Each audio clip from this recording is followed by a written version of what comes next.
இப்போ மனித உணவுகள்னால் என்ன? பிற உணவுகள் இப்போ தானிய உணவு, மாமிசம், மீன், முட்டை, பால்லாம் இது மனித உணவு கிடையாது.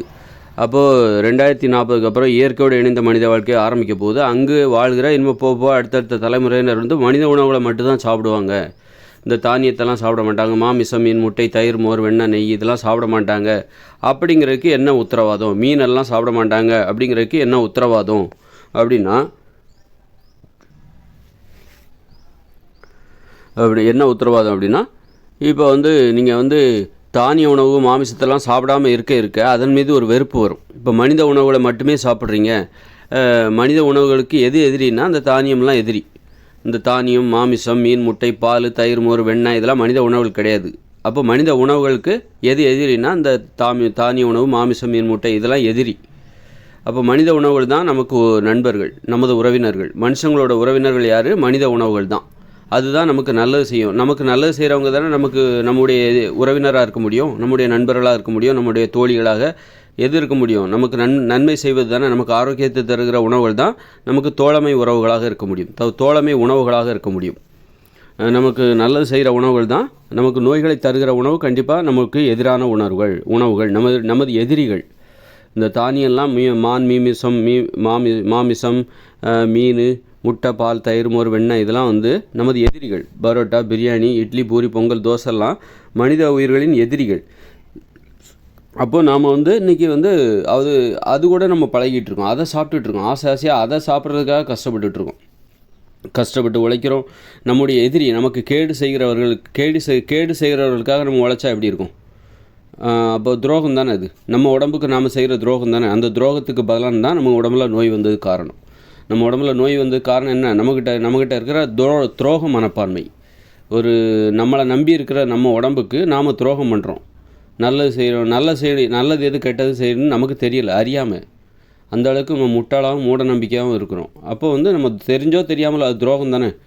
தெரிஞ்சு செஞ்சாலும் சரி, தெரிஞ்சு செஞ்சாலும் தெரியாமல் செஞ்சாலும் விஷத்தை குடித்தா சாவத்தான் போகிறோம். நான் தெரியாமல் தானே விஷத்தை குடித்தேன், அப்போ ஏன் அது இந்த விஷம் என்ன கொல்லுதுன்னு கேட்க முடியுமா? நீங்கள் தெரியாமல் குடித்தாலும் தெரிஞ்சே குடித்தாலும் அந்த விஷம் உங்களை சாகடிக்கும். அதே மாதிரி தெரிஞ்சே நீங்கள் தானியத்தை சாப்பிட்டாலும் தெரியாமல் மாமிசத்தை சாப்பிட்டாலும், மாமிசம், மீன், முட்டை, பால், தயிர், மோர், வெண்ணெய் இதெல்லாம் சாப்பிட்டாலும், இட்லி, பூரி, பொங்கல், தோசை இதெல்லாம் தெரியாமல் சாப்பிட்டா கூட அது உங்களுக்கு நோயை தான் வரவழைக்குது.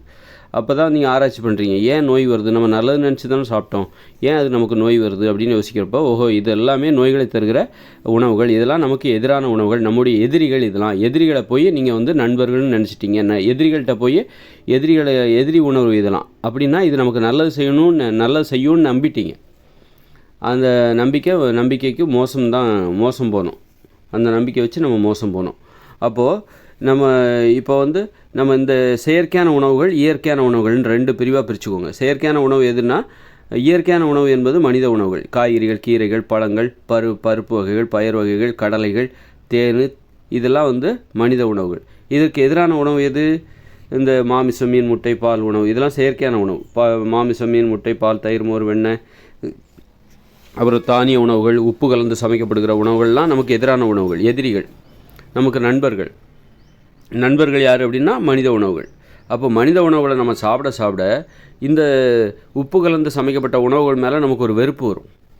ஒரு வெறுப்பு அதிகமாகிட்டே இருக்கும். மனித உணவுகளை மட்டுமே நம்ம சாப்பிடும்போது நம்ம இந்த உப்பு கலந்து சமைக்கப்பட்ட உணவு, தானிய உணவு, இட்லி, பூரி, பொங்கல், தோசை, பிரியாணி, அப்புறம் மீன், முட்டை, பால், தயிர், மோர், வெண்ணெய் இது மேலெல்லாம் நமக்கு ஒரு வெறுப்பு வரும், ஒரு கோபமும் வரும். ஒரு எதிரியை பார்த்தா நமக்கு ஒரு வெறுப்பு வரும் பார்த்தீங்களா? எதிரியை பார்த்தா வெறுப்பு வரும். அதே மாதிரி நீங்கள் மனித உணவுகளை மட்டுமே சாப்பிடுங்க. காய்கறிகள், கீரைகள், கிழங்குகள், பழங்கள், பருப்புகள், பயிர்கள், கடலைகள், தேன் இதை மட்டுமே சாப்பிடுங்க. இதை மட்டுமே சாப்பிடும்போது உங்களுக்கு இப்போ தேன் சாப்பிடலாமா கூடாதா அப்படின்னு நம்ம திரும்பவும் மறுபரிசீலனை பண்ணணும். தேன் சாப்பிடலாமா கூடாதா அப்படின்னு எனக்கு அதில் ஒரு டவுட் இருக்குது. முன்னாடி பால் மேலே ஒரு டவுட் இருந்தால் அப்புறம் பால் குடிக்கக்கூடாது, மனுஷங்க தாய்ப்பால் மட்டும் தான் குடிக்கணும், அது 6 வயசுக்குள்ளே தான் குடிக்கணும், 6 வயசுக்கு மேலே தாய்ப்பால் கூட குடிக்கக்கூடாது, தாயிட மருந்து மட்டும்தான் தாய்ப்பால் குடிக்கணும் அப்படின்னு சொல்லி நம்ம சொன்னோம். இப்போ தேன் நம்ம அதை மறுபரிசீலனை பண்ணி தேன் சாப்பிடலாமா கூடாதா அப்படின்னு நம்ம மறுபரிசீலனை பண்ணணும்.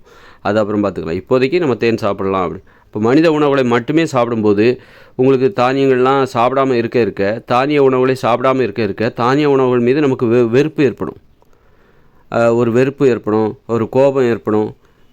அப்புறம் வந்து மாமிசத்தை சாப்பிடாமல் இருக்க அதன் மீது ஒரு வெறுப்பு ஏற்படும். ஆசை ஏற்படவே எப்போ ஆசை வந்து வரும்னா, நீங்கள் அதை சாப்பிட்டுக்கிட்டே இருந்தால் தான் ஆசை வரும். இட்லி, பூரி, பொங்கல், தோசை, மாமிசம், மீன், முட்டை, பால், தயிர், மோர், வெண்ணெய் இதெல்லாம் சாப்பிட்டுக்கிட்டே இருந்தால் தான் ஆசை வருமே தவிர, அதை சாப்பிட்றத நிறுத்திட்டாக நீங்கள் வெறுமனே மனித உணவுகளை மட்டுமே சாப்பிட்டுட்டு இருந்தீங்கன்னா, அந்த மாமிச உணவு மீது, மீன், முட்டை, பால், தயிர், மோர், வெண்ணெய், தானிய உணவுகள் மீது உங்களுக்கு வெறுப்பு தான் வளர்ந்துக்கிட்டே இருக்கும். அந்த வெறுப்பு தான் மன உறுதி. அந்த வெறுப்பு தான் நீங்கள் வந்து உங்களுக்கு பாதுகாப்பு. அந்த வெறுப்பை நீங்கள் சம்பாதிக்கணும், உறுதியாக இருக்கணும். கொஞ்சம் கூட ஒரே ஒரு டீ மட்டும் குடிச்சிக்கிறேன், ஒரே ஒரு டம்ளர் பால் மட்டும் குடிச்சிக்கிறேன் அப்படின்னு சொல்லி கொஞ்சம் கூட இடம் விடாதீங்க. ஒரு பானையில் சின்னதாக ஓட்டை போட்டாலும் தண்ணி கசிஞ்சிக்கிட்டே இருக்கும். அந்த பானையில் தண்ணி ரொம்ப அது. அதனால் மன உறுதிங்கிறது என்னென்னா, ஒரு துளையே இல்லாத, ஓட்டையே இல்லாத ஒரு பானை போல். அதனால் வந்து ஒரு பானை எப்போதும் நிறைஞ்சே இருக்கணும். அதான் மன உறுதிங்கிறது. அந்த மாதிரி நீங்கள் வந்து மனித உணவுகளை மட்டுமே சாப்பிட்டுக்கிட்டே இருக்கீங்க, இந்த மாதிரி தானிய உணவு, மாமிச உணவு, மீன், முட்டை, பால் உணவெல்லாம் சாப்பிடாமல் இருக்கீங்க அப்படின்னா, அந்த எதை சாப்பிடாமல் இருக்கீங்களோ அதன் மீது உங்களுக்கு வெறுப்பு வரும். எது சாப்பிட்றீங்களோ அதன் மீது தான் உங்களுக்கு ஆசை வரும். அதுதான் பாதுகாப்பு, அதுதான் மன உறுதி. அந்த வெறுப்பு தான். நீங்கள் தானியம், இட்லி, பூரி, பொங்கல், தோசை இதெல்லாம் சாப்பிடலன்னா அதன் மீது உங்களுக்கு ஒரு வெறுப்பு வருது பார்த்தீங்களா, அதுதான் உங்களுடைய மன உறுதி. உங்களுக்கு இருக்கிற மன உறுதி அதுதான் உங்களுடைய பாதுகாப்பு. அந்த வெறுப்பு தான் உங்களுக்கு வந்து நோய்களை தருகிற உணவுகளை உண்ணாமல் இருப்பதற்கான ஒரு பாதுகாப்பு வளையும் போல் அந்த வெறுப்பு வந்து உங்களை சுற்றிக்கும். இல்லை ஞாயிற்றுக்கிழமை மட்டும் நான் இட்லி சாப்பிட்டுக்கிறேன், அந்த மாதிரி விடவே கூடாது. வெறுப்பை தான் வளர்த்துக்கிட்டே போகணும். ஒரு நாள் கூட தானிய உணவுகளை சாப்பிடக்கூடாது, தானியங்களை சாப்பிடக்கூடாது, மாமிசத்தை சாப்பிடக்கூடாது, மீன், முட்டை, பால் உணவுகளை சாப்பிடக்கூடாது அப்படிங்கிறதுல நீங்கள் உறுதியாக இருக்கணும். உறுதியாக இருக்க அந்த மாமிசம் மேலே வெறுப்பு வரும், முட்டை மேலே வெறுப்பு வரும். ஏன்னா நீங்கள் சுறுசுறுப்பாக ஏன் வெறுப்பு வருது அப்படின்னா, நீங்கள் மனித உணவுகளை மட்டுமே சாப்பிடும்போது, பழங்கள், காய்கறிகள், இதெல்லாம் கீரைகள், கிழங்குகள் இதை மட்டுமே சாப்பிடும்போது, பருப்புகள், பயிர்கள் இதை மட்டுமே நீங்கள் சாப்பிடும்போது நீங்கள் சுறுசுறுப்பாக இருப்பீங்க, சோம்பேறித்தனம் இருக்காது, நேரத்தை பயனுள்ள வகையில் செலவழிப்பீங்க. அப்புறம் வந்து உடம்பு நல்லா வேலை செய்யும், மனசு நல்லா வேலை செய்யும், நம்பிக்கையோடு இருப்பீங்க, உடல் பருமன் ஏற்படாது, நோய்கள் வராது, நோய்கள் இருந்தால் குணமடையும். ஏகப்பட்ட நன்மைகளை பார்க்குறீங்க. மனித உணவுகளை மட்டுமே சாப்பிடும்போது ஏகப்பட்ட நன்மைகளை பார்க்குறீங்க. அப்போ அந்த நன்மைகளுக்கு காரணமான அந்த மனித உணவுகள் மேலே உங்களுக்கு அளவு கடந்த பாசம் வந்துடும், அன்பு வந்துடும், ஒரு நேசம் வந்துவிடும். ரொம்ப விரும்ப ஆரம்பிச்சிருவீங்க. அதுக்கு நன்றி உடையவராக நீங்கள் மாறிக்கொண்டிருப்பீர்கள். நீங்கள் வந்து உங்கள் நண்பருக்கு நீங்கள் நன்றி உடையவராகும்போது உங்கள் நண்பரோட எதிரி உங்களுக்கு எதிரியாகிடுவார்ல. அதே மாதிரி தான் இப்போ மனித உணவுகளுக்கு யார் எதிரி? இந்த தானிய உணவு, மாமிச உணவு, மீன், முட்டை உணவு, அதுதான் எதிரி. அப்போ அதன் மீது அந்த உங்கள் நண்பரான மனித உணவுகளை நீங்கள் நேசிக்கும் பொழுது மனித உணவுகளுக்கு எதிரி? இந்த தானியம், மாமிசம், மீன், முட்டை, பால்லாம் எதிரி. அந்த எதிரி மேலே உங்களுக்கும் ஒரு வெறுப்பு வந்துடும். அந்த வெறுப்பு தான் மன உறுதி. அந்த வெறுப்பு தான் எதிர்காலத்தில் மனுஷங்க தானிய உணவு சாப்பிட மாட்டாங்க, மீன், முட்டை, பால் உணவுகளை, தயிர் இதெல்லாம் சாப்பிட மாட்டாங்க என்பதற்கான உத்தரவாதம். இப்போ மாடு, ஆடுலாம் வந்து புல்லை மட்டும்தானே திங்குது. அப்போது அப்படின்னா என்ன அர்த்தம்? அதுக்கு மாமிசம் மேலே வெறுப்பு இருக்குன்னு அர்த்தம். அது வெறுப்பு தான் அதை வந்து மாமிசத்தை சாப்பிட விடாமல் பார்த்துக்குது. ஏன்னா புல் தான் அதுக்கு நன்மை செய்யும். மாடு, ஆடு மாடெல்லாம் வந்து மாமிசம் சாப்பிட்டதுன்னா அந்த மாமிச உணவு அதுக்கு நன்மை செய்யாது. புல் தான் அதுக்கு நன்மை செய்யும். இதெல்லாம் அதுக்கு தெரியும். புல்லை மட்டுமே ஏன் சாப்பிடுதுன்னா அதை ரொம்ப விரும்புது. புல்லை அது விரும்புகிறது. ஏன் மாமிசத்தை சாப்பிடவில்லை? ஆடு, மாடு, குதிரைலாம் ஏன் மாமிசத்தை சாப்பிடல அப்படின்னா மாமிசத்தின் மீது அதற்கு ஒரு வெறுப்பு இருக்குது. அந்த வெறுப்பு தான் அதை வந்து எப்போவும் புல்லை மட்டுமே, இலைத்தழைகளை மட்டுமே ஆடு மாடெல்லாம் சாப்பிடுவதற்கு காரணம். அது மாதிரி மாமிசம் சாப்பிடுகிற சிறுத்தை இதெல்லாம் வந்து எவ்வளோ தான் பசியோடு இருந்தாலும் அதுக்கு ஒரு மாம்பழம் கொடுத்தா சாப்பிடாது. ஒரு மாம்பழமோ, பப்பாளி பழமோ, பலாப்பழமோ கொடுத்தா ஒரு சிங்கம் எவ்வளோ தான் பசியோடு இருந்தாலும் சாப்பிடாது. காரணம் என்னென்னா அதுக்கு இந்த பழங்கள் மீது ஒரு வெறுப்பு இருக்குது, காய்கறிகள் மீது ஒரு வெறுப்பு. வயிறு நிறைஞ்சால் போதும்னு சொல்லி அது வந்து உடனே பசியோடு இருக்கும்போது புலி வந்து புல்லையோ அல்லது காய்கறிகளையோ பழங்களையோ சாப்பிடாது. காரணம் என்னென்னா, என்ன உத்தரவாதம்? பசிச்சா அது சாப்பிடாதா? அவ்வளோ பசி, சாக கிடக்கிற ஒரு புலி கூட ஒரு பழத்தை முன்னாடி கொட்டி வைங்க, அது சாப்பிடாது. பசியோடு அது செத்து போமே தவிர அது ஆனால் அந்த பழங்களை சாப்பிடாது. உணவு கிடைக்காம ஒரு புலி வந்து கிடக்குதுன்னு வச்சுக்கோங்களேன். உணவு கிடைக்கல, அதுக்கு வேட்டையாடுவதற்கு உணவு கிடைக்கல, மான் கிடைக்கல, ஆடு மாடு எதுவும் கிடைக்கல. அப்போது சாக போகிற தருவாயில் அந்த புலி பக்கத்தில் போயிட்டு, நீங்கள் புலி பக்கத்தில் போய் நிற்காதீங்க, உங்களை கடிச்சிடும் சொல்கிறேன். போய் முன்னாடி இப்போ அதுக்கு போய் நிறைய பலாப்பழங்கள், வாழைப்பழம், உனக்கு பிடிச்ச பழத்தை சாப்பிடுப்பா, ஆப்பிள் பழம் எல்லாத்தையும் போடுங்க. அந்த புலி வந்து அதை சாப்பிடாது. காரணம் என்னென்னா வெறுப்பு. அந்த வெறுப்பு தான் அதை பாதுகாக்குது. அந்த வெறுப்பு தான் அந்த உணவு மேலே, அந்த பழங்கள் மீது அந்த புலிக்கு இருக்கிற வெறுப்பு தான் அது எப்போவுமே வாழ்நாள் முழுவதும் மாமிசத்தை மட்டுமே, இதுதான் எனது உணவுன்னு சொல்லி அந்த மாமிசத்தை மட்டுமே சாப்பிட்றதுக்கு காரணம் என்னென்னா, அந்த பழங்கள், காய்கறிகள், பிற உணவுகள், புல், இதெல்லாம் பார்த்து அதுக்கு ஒரு வெறுப்பு. அந்த வெறுப்பு தான் அந்த பிற உயிரினங்கள் எப்படி உணவில் உறுதியாக இருக்குது. தனது உணவு மாமிசம், தனது உணவு புல் அப்படின்ட்டு.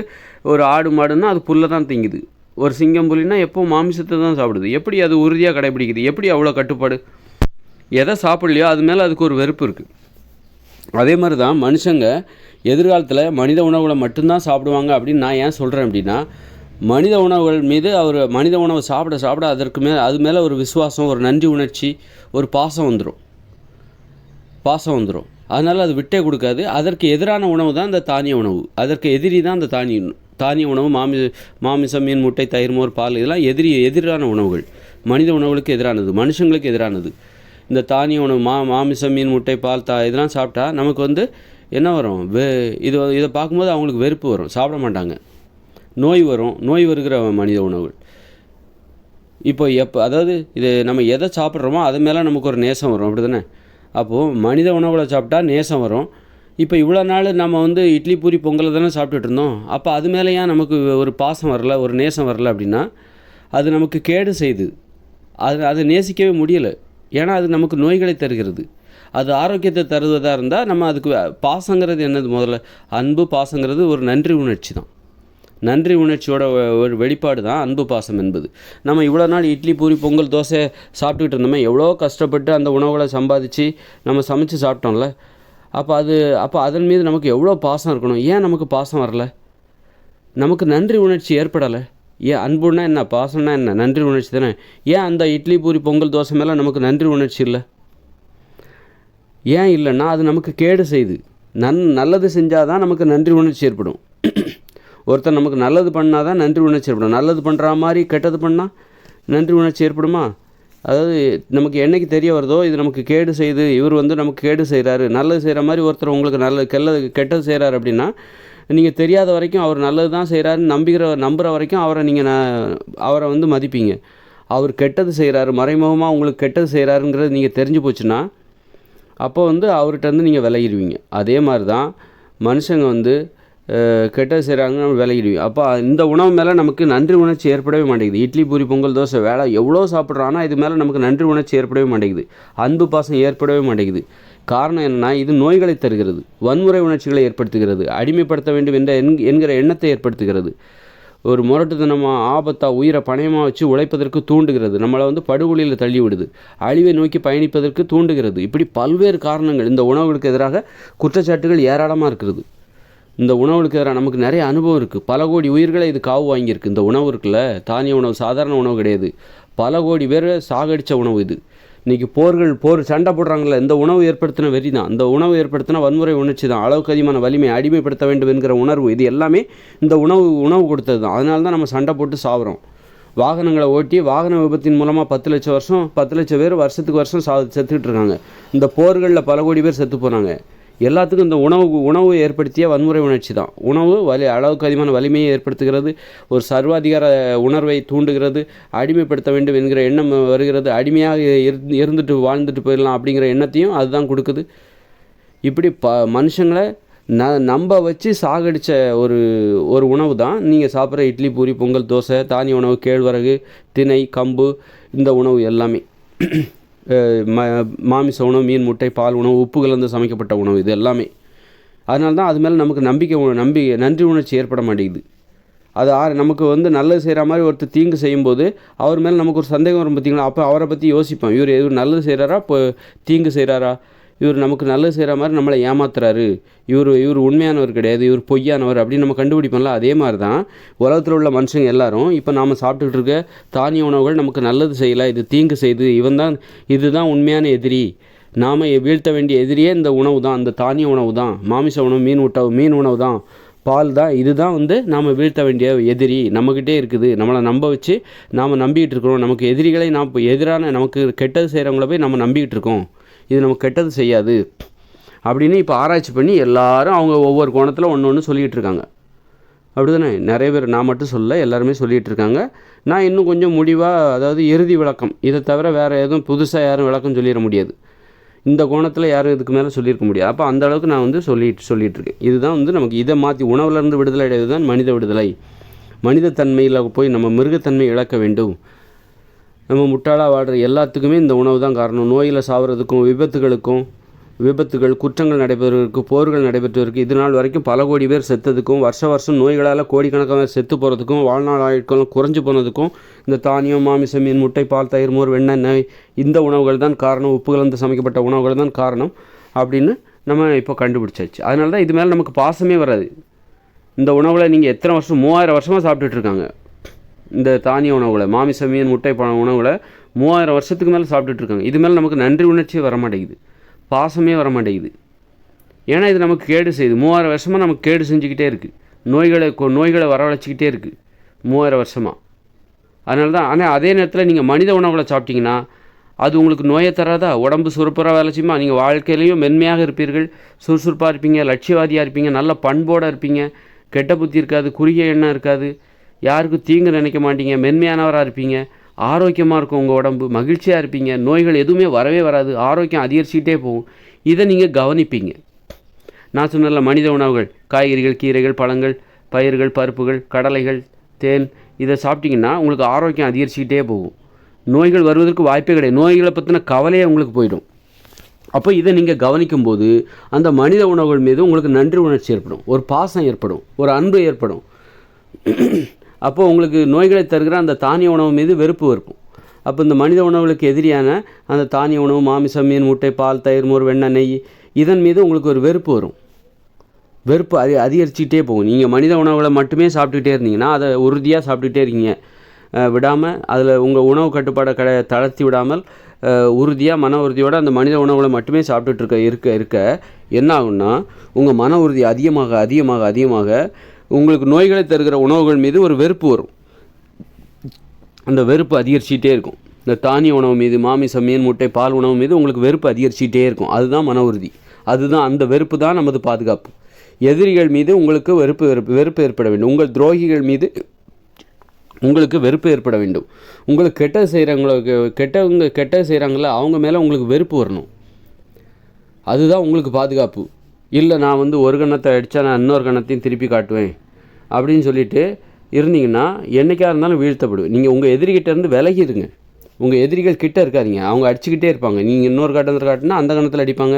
அப்புறம் நீங்கள் இன்னொரு மறுகணத்தை காமிக்கணும், அந்த கணத்தை மாற்றி அடிச்சுக்கிட்டே இருப்போம். பக்கத்தில் இருக்கவே இருக்காதீங்க. அதுலேருந்து விலகி போயிட்டே இருங்க. தானிய உணவுகளே நீங்கள் வாழ்கிற இடங்கள்லே இருக்கக்கூடாது. இன்னொன்று பார்த்தீங்கன்னா, இப்போ நாம் வாழ்ந்துட்டு இருக்க இந்த இயந்திர அறிவியல் உலகில் தானிய உணவுகள்லாம் நம்ம பார்வையில் இருக்குது, பக்கத்தில் வீட்டிலே இருக்குது. அதனால் நம்மளால் கட்டுப்படுத்துறது ரொம்ப கஷ்டம். மாமிச உணவு இருக்குலாம் நம்ம பார்வையில் இருக்கும். ஒரு வீட்டில் இருக்கிற எல்லாருமே இப்போ மனித உணவுகளை சாப்பிட மாட்டாங்க, தானிய உணவு சாப்பிடுவாங்க. மாமிசம், இப்போ நானே இருக்கேன்னா எங்கள் வீட்டில் வந்து மற்றவங்கெல்லாம் வந்து தானியம் எல்லாம் சாப்பிடுவாங்க. இட்லி, பூரி, பொங்கல், தோசைலாம் சாப்பிடுவாங்க. நான் மட்டும் சாப்பிட மாட்டேன். அப்போ எனக்கு வந்து என் ரொம்ப பக்கத்துலேயே இருக்குது. அதனால் நான் அடிக்கடி தோற்று போவேன். அடிக்கடி அந்த உணவுகளை போய் சாப்பிட்ருவேன். அப்புறம் வந்து 10, 15 நாள், 20 நாள் ஒரு கட்டுப்பாடோடு இருப்பேன். ஒரு மாதம் கூட கட்டுப்பாடோடு இருப்பேன். ஏதோ ஒரு நாள் வந்து அந்த பள்ளத்தில் விழுந்துருவேன். அப்புறம் திரும்ப உடனே எந்திரிச்சு வரணும் அப்படின்னு போராடுவேன். ஏன்னா என்னுடைய எதிரி உணவுலாம் என் வீட்டிலே இருக்குது, என் பக்கத்துலேயே இருக்குது. அதனால தான் அது என்னை வீழ்த்துது. அப்போது நான் ஒரு வீட்டில் இருக்கேன் அப்படின்னா அந்த வீட்டில் உள்ள எல்லாருமே மனித உணவுகளை மட்டுமே சாப்பிட்டா, எங்கள் வீட்டில் தானிய உணவு எதுவுமே இல்லை, மாமிசம், மீன், முட்டை, பால் உணவுகளே இல்லை அப்படின்னா, யாருமே சாப்பிட்றவங்க இல்லை அப்படின்னா, அப்போ அதுக்கு அந்த உணவுகளுக்கும் நானும் வெகு தொலைவு விலகி நிற்கிறேன் அப்படின்னு அர்த்தம். அது மாதிரி இந்த மனுஷங்க வீட்டில் மட்டும் கிடையாது, மக்கள் வாழ்விடங்களில் எங்கேயுமே மாமிசம் சாப்பிடுவதில்லை, தானியங்களை சாப்பிடுவதில்லை. அப்படி தானியங்கள்னால் என்னன்னு தெரிஞ்சிக்க முடியாத அளவுக்கு இங்கே தானியங்களே இல்லைன்னு வச்சுக்கோங்களேன். அப்படி ஒரு சூழ்நிலை வரப்போகுது. இயற்கையோடு இணைந்த மனித வாழ்க்கை 2040 அப்புறம் வரப்போதில் அங்கே வந்து நீங்கள் தானியங்களே யாரும் பயிரிட மாட்டாங்க. தானியம்னா என்னன்னு கேட்பாங்க, அரிசினா என்னன்னு கேட்பாங்க, கோதுமைன்னா என்னன்னு கேட்பாங்க. அப்படி ஒரு வாழ்க்கை வாழ போகிறாங்க. எல்லா மக்களும் ஒரே மாதிரி தானியங்களை யாரும் பயிரிட மாட்டாங்க, மாமிசத்தை யாரும் சாப்பிட மாட்டாங்க. அப்போ எங்கேயுமே நீ வந்து சாப்பிடணும்னு நினச்சா கூட உனக்கு அது கிடைக்காது, நினைக்கவும் மாட்டேன், நினச்சா கூட கிடைக்காது, பார்க்கணுன்னு ஆசைப்பட்டால் கூட அது உனக்கு கிடைக்காது. மாமிச உணவுகள்னால் அதை எப்படி சமைப்பாங்க, எப்படி சாப்பிடுவாங்க, இல்லை அப்படி சாப்பிடணுமா கூடாதுன்னு அறிவுரை சொல்லவே மாட்டாங்க. மது அருந்தக்கூடாது, சிகரெட் பிடிக்கக்கூடாதுன்னு ஏன் அறிவுரை சொல்கிறாங்கன்னா, அது இங்கே விற்கப்படுகிறது. விற்கப்படவில்லை என்றால் அதை நீ குடிக்காதுன்னு யாரும் உனக்கு வந்து அறிவுரை சொல்ல வேண்டிய அவசியமே கிடையாது. அப்போ அது இங்கே இருக்க போய் தான் நம்ம அதை சாப்பிடாதீங்கன்னு சொல்ல வேண்டியிருக்கு. இங்கே அது இல்லவே இல்லைன்னா அப்போ நீ அதை வந்து அப்போ உனக்கு சொல்ல வேண்டிய அவசியமே இல்லை. அறிவுரைக்கு வேலையே இல்லை. இப்போது சிகரெட் பிடிக்கக்கூடாதுன்னு அரசாங்கம் ஏன் சொல்லுதுன்னா, இங்கே கடைகளில் சிகரெட் கிடைக்குது, அதனால சிகரெட் பிடிக்காதுன்னு சொல்கிறாங்க. அரசாங்கமே அதுக்கு தடை போட்டுட்டா அந்த அறிவுரை சொல்ல வேண்டிய அவசியம் அந்த அரசாங்கத்துக்கே கிடையாது. அறிவுரை சொல்ல வேண்டிய அவசியமே இல்லை. ஏன்னா அது இங்கே போய் நீ குடிக்கணும், புகைப்பிடிக்கணும்னு நினச்சா கூட கடையில் போனால் அது கிடைக்காது. இல்லாத ஒரு சூழ்நிலையை உருவாக்க வேண்டும். அப்போ அறிவுரை சொல்ல வேண்டிய அவசியமே இல்லை. அது மாதிரி தான் இயற்கையோடு இணைந்த மனித வாழ்க்கையில் எங்கே பார்த்தாலும் சரி தானியங்கள் கிடைக்காது. தானியங்கள் வந்து அவங்க பயிரிடவே மாட்டாங்க. அப்புறம் வந்து மாமிசத்தையும் உணவும் உண்ண மாட்டாங்க. எங்கேயுமே போய் உயிர்களை கொல்றது, அதை வேக வைக்கிறது, அந்த மாதிரி ஒரு ஊரில் உலகம் முழுக்க மக்கள் அப்படி ஒரே மாதிரியான நடைமுறையில் வாழ்வாங்க. மனித உணவுகளை மட்டுமே சாப்பிடுவாங்க. அப்படி இருக்கும்போது அப்போ அவங்க மனசு இன்னும் உறுதியாக இருக்கும். அந்த உறுதியை பரிசோதிக்கிற மாதிரி, டிஸ்டர்ப் பண்ணுற மாதிரி, அந்த உறுதியை சோதனை செய்கிற மாதிரி, இடையூறு செய்கிற மாதிரி அங்கே ஒன்றும் தானிய உணவுகள் கிடைக்காது, மாமிசமும் கிடைக்காது. மாமிசம் திங்கிறவங்க ஒரு பக்கம் இருக்காங்க, இல்லை அவங்கவுங்க விருப்பப்பட்ட உணவு சாப்பிடலாம். அப்படிங்கும்போது ஒரு சிலர் மாமிசம் சாப்பிட்றாங்கன்னு வைங்க. மாமிசம் சாப்பிடாதவங்களுக்கு கூட சில டைமில் சபலம் வந்து அவங்க உறுதியை விட்டுருவாங்க. அப்போ அங்கே மாமிசம் சாப்பிட்ற வழக்கமே ஒரு மக்கள் வாழ்க்கையில் இருக்கக்கூடாது. அப்போ தான் உறுதியாக இருக்க முடியும். உறுதியாக இருக்கிறது இயல்பாக இருக்க முடியும். நான் மன உறுதியோடு இருக்கிறதுக்காக நான் ஏன் போராடணும்? இப்போ மது அருந்தக்கூடாதுன்னா இங்கே மதுபானங்களே இருக்கக்கூடாது. அப்போ நான் வந்து எல்லாருமே யார் வேணாலும் ஈஸியாக மதுபானம் குடிக்காமல் இருக்கலாம். இன்றைக்கி மதுபானம் குடிக்கக்கூடாதுன்னு சொல்லிட்டு நிறைய பேர் போராடுறாங்க. சிகரெட் பிடிக்கக்கூடாதுன்னு சொல்லிட்டு நிறைய பேர் போராடுறாங்க. கட்டுப்படுத்தவே முடியல, போய் குடிச்சிட்டு வந்துடுறாங்க. காரணம் என்னென்னா, அது இங்கே விற்கப்படுகிறது. இங்கே விற்கவே இல்லை என்றால் நீ சிகரெட் பிடிக்கணும்னு நினச்சாலும் பிடிக்கக்கூடாதுன்னு நினச்சாலும் நீ பிடிக்கவே முடியாது. நீ விருப்பப்பட்டாலும் இல்லைனாலும் அது நீ பிடிக்கவே முடியாது. விற்கப்படுவதால் தான் நீ போராடுகிறாய். குடிக்கக்கூடாது, சிகரெட் பிடிக்கக்கூடாது, இன்றைக்கி குடிக்கக்கூடாது, இன்றைக்கி 2 மட்டும் தான் குடிக்கணும், இன்றைக்கி வந்து 3 சிகரெட்டு தான் அலவுடு, இன்றைக்கி ஞாயிற்றுக்கிழமை கூட ஒன்று குடிச்சிக்கிறேன்.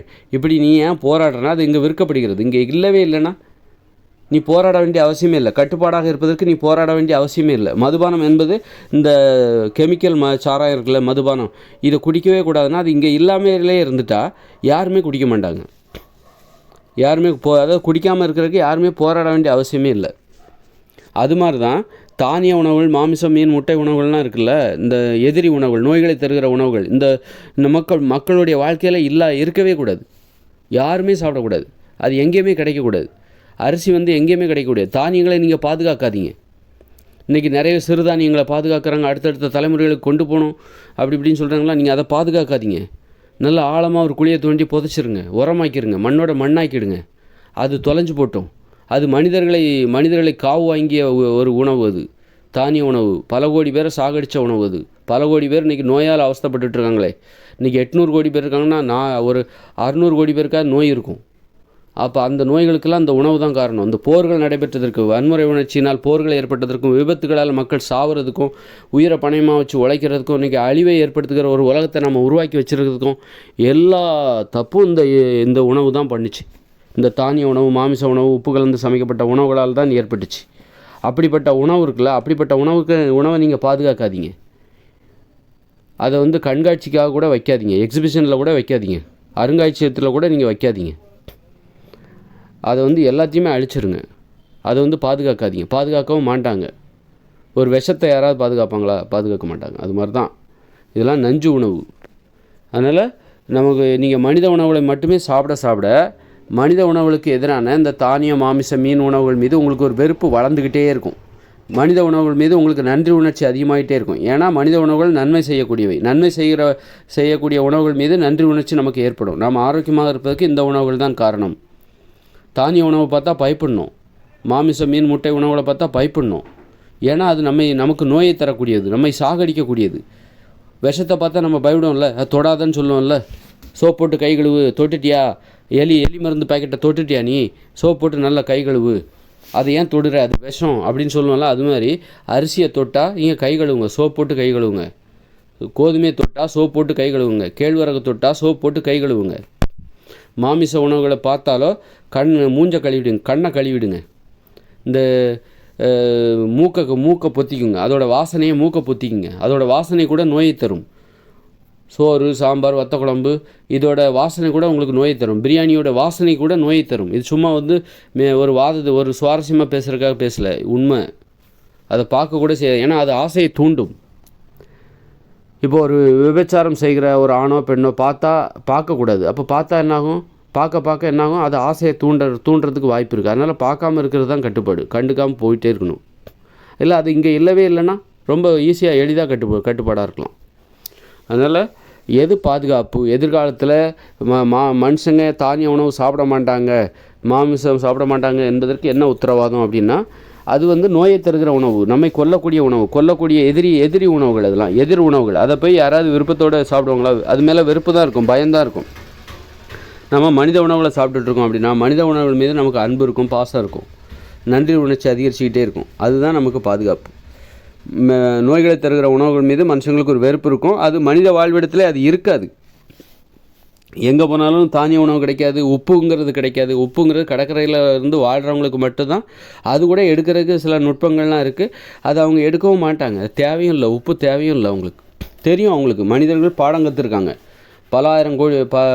ஒரு பல ஆயிரம் ஆண்டுகளாக பல கோடி பேர், ஆயிரம் கோடி பேருக்கு மேலே இந்த நோய்களால் செத்துருப்பாங்க, விபத்துகளால் செத்துருப்பாங்க. பல்வேறு காலம் 3000 வருஷமாக, கடந்த 3000 வருஷமாக கண்டிப்பாக 1000 கோடி பேரில் மனுஷங்க செத்துருப்பாங்க. அவ்வளோ பேரை சாகடித்த ஒரு உணவு தான் இந்த தானிய உணவு, மாமிச உணவு, மீன், முட்டை உணவு எல்லாமே.